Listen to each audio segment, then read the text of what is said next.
And now I give the floor to the permanent representative of Pakistan to make a statement. Your Excellency, the floor is yours.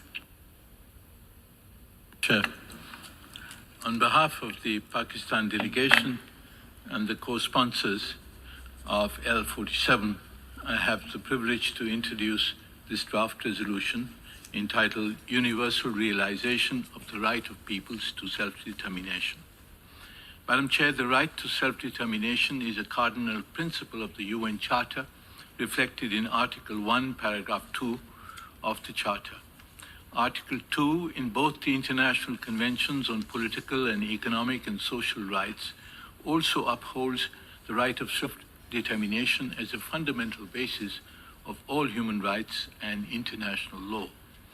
General Assembly Resolution 1514, the Declaration on the Granting of Independence to Colonial Countries and Peoples, states in Article 1 that the subjection of peoples to alien subjugation, domination, and exploitation constitutes a denial of fundamental human rights, is contrary to the Charter of the United Nations, and is an impediment to the promotion of world peace and cooperation. The Declaration of Principles of International Law covering friendly relations and cooperation among states, adopted by this Assembly in 1970, also incorporated the right of self-determination and crystallized its status as customary international law. Resolution 1514 states that, and I quote, "All armed action or repressive measures of all kinds directed against dependent peoples shall cease in order to enable them to exercise peacefully and freely their right to complete independence," unquote. General Assembly Resolution 2649 in operative paragraph 1 states, and I quote, "affirms the legitimacy of the struggle of peoples under colonial and alien domination and recognizes their right to restore to themselves the right to self-determination by any means at their disposal," unquote. In operative paragraph 2, it recognizes the right of people waging legitimate struggle against colonial and alien domination to seek and receive all kinds of moral and material assistance in accordance with the resolutions of the United Nations and the spirit of the Charter of the United Nations.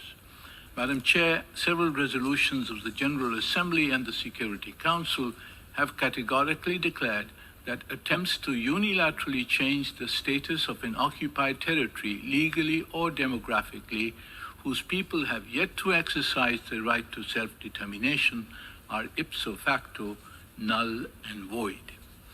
There are, however, situations where occupied peoples are being systematically and brutally denied this right and are obliged to struggle for the realization of their right to self-determination.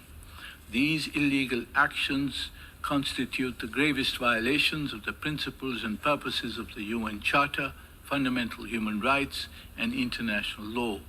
They subvert and delay the realization of the right to self-determination.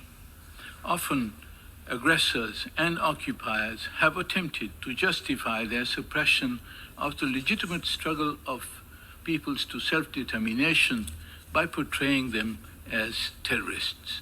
Those so-called terrorists of today often emerge as the freedom fighters and leaders of tomorrow.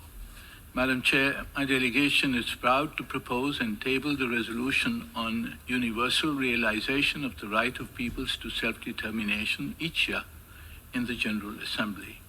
This draft resolution reflects the global international consensus on the fundamental right of self-determination. I would like to take this opportunity to thank all the co-sponsors of the draft resolution.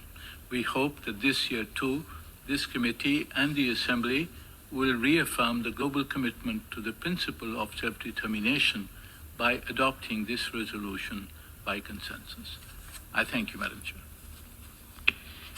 And thank you, Your Excellency, for your statement.